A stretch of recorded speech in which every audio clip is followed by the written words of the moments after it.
All of the information in this video has come from Russian intelligence on what they think of the F-16 and their thoughts and concerns. Everyone I know on YouTube doesn't have access to Russian intelligence and makes half of this shit up, or just assume what the Russian intelligence knows or doesn't know. Well, I can come here and speak on the topic where I know what Russia thinks and what they know, and to also give you this information from the Russian side with no bias, information, or hiding information from you. The F-16 at airfields. According to Jake Sullivan, the transferred fighters will be based directly on the territory of Ukraine. This means that there will be no takeoffs from alliance air bases. Apparently NATO clearly understood the message about their airfields as a legitimate target. If you remember from the news, Putin said if NATO air bases house the F-16s, that they will get destroyed. And now you can see that they're not going to be using those air bases now. To begin with, the fighters have to be securely hidden.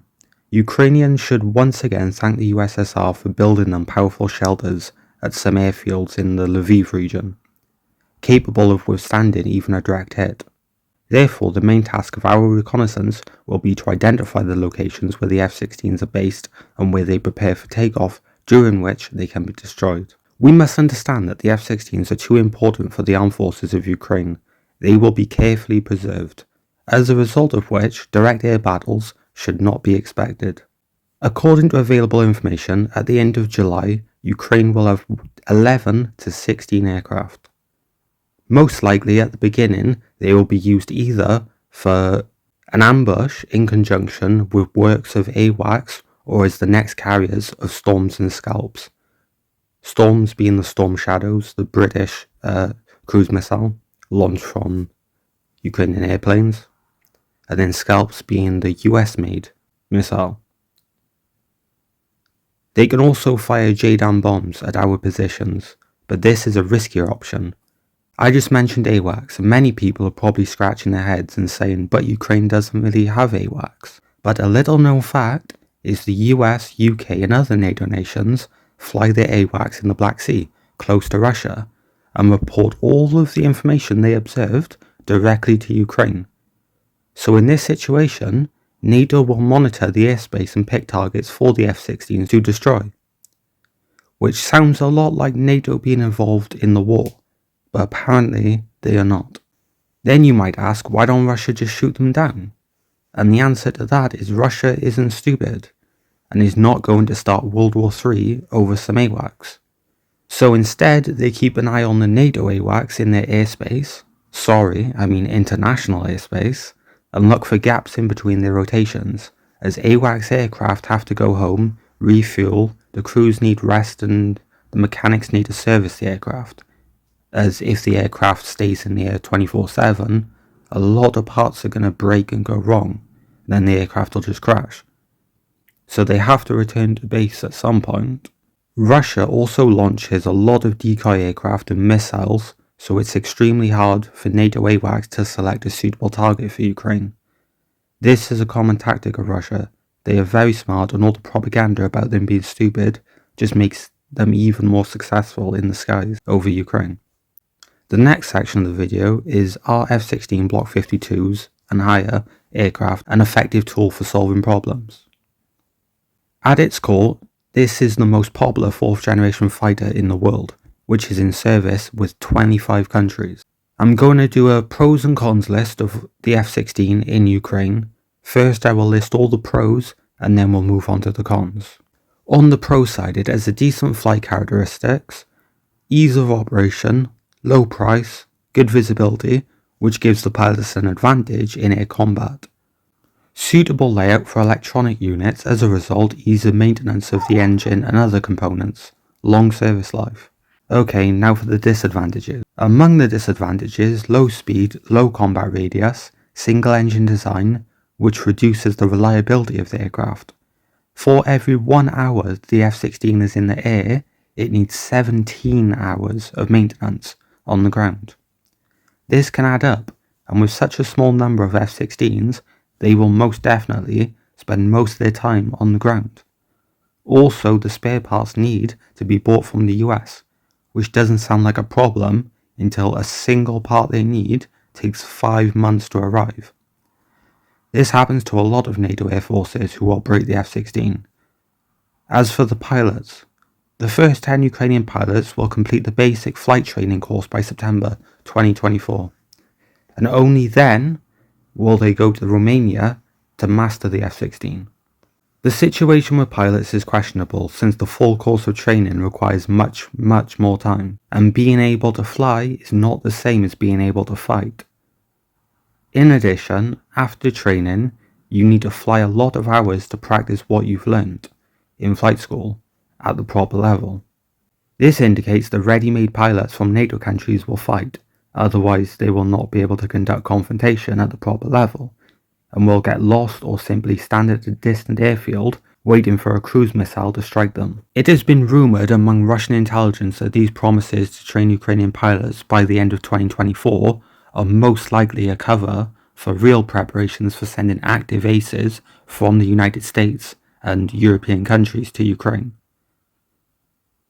This is what Russia did during the Korean War, when they sent Russian pilots to Korea to fight against the Americans. The Americans thought they were fighting North Korean aces over the skies in Korea, and they lost a lot of planes. But decades later, the truth came out that the ace pilots over Korea were actually Russian pilots, as the Korean pilots didn't have much training and could not successfully fight the Americans, so the Russians stepped in and fought them secretly.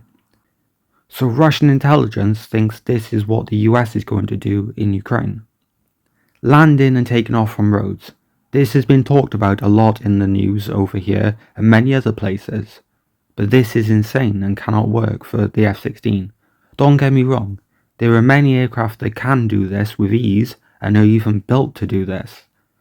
For example, the F-37, which is produced by Sweden during the Cold War, was actually built for landing, refueling, and even taking off on highways anywhere in the country, in case Sweden's air bases were destroyed. Such as what this video shows now. En vanlig svensk väg. Flygvapnets väg. Drygt 1 kilometer lång och rak. Den kan ligga var som helst i landet.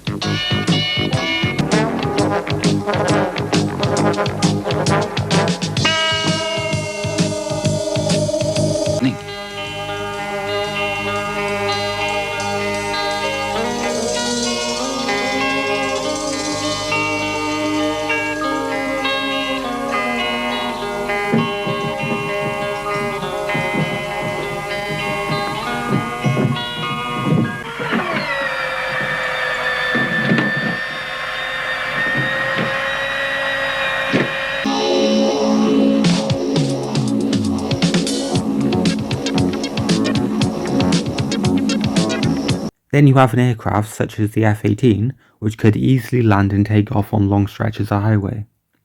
So why can these aircraft do it but the F-16 can't? This is simple, and is all to do with the landing gear.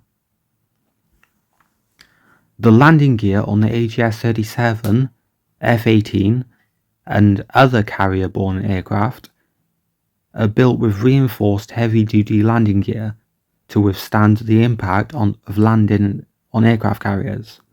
As if you have ever seen an aircraft carrier landing, it is not smooth at all. So this reinforced landing gear is perfect for highways, as every bump or pothole can be absorbed by the suspension. The F-16 is not built with such a heavy-duty landing gear, and if it hit a bump, it would be disastrous for the aircraft. The landing gear situation is so bad that there are only 4 air bases in Ukraine that can even operate the F-16. All of the other runways are too rugged for it.